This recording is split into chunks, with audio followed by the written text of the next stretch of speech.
বার্লিনে নিজের এলাকায় মুসলিম আয়েদিন, পরিচিত রুটি দাদু নামে। আপনার কি লাগবে? নিন, খান। তার এই নামের পেছনে কারণটা কি? মুসলিম প্রতিদিন বেকারিগুলো থেকে অবিকৃত রুটি সংগ্রহ করেন এবং দুস্থদের মাঝে বিলিয়ে দেন।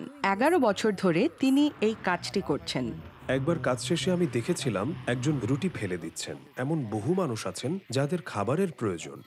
জার্মানিতে প্রতিদিন যতটা বেকারি পণ্য বিক্রি হয় তার চেয়ে বেশি উৎপাদিত হয়। মুসলিম জার্মানিতে আসেন 2000 দশকের শুরুতে।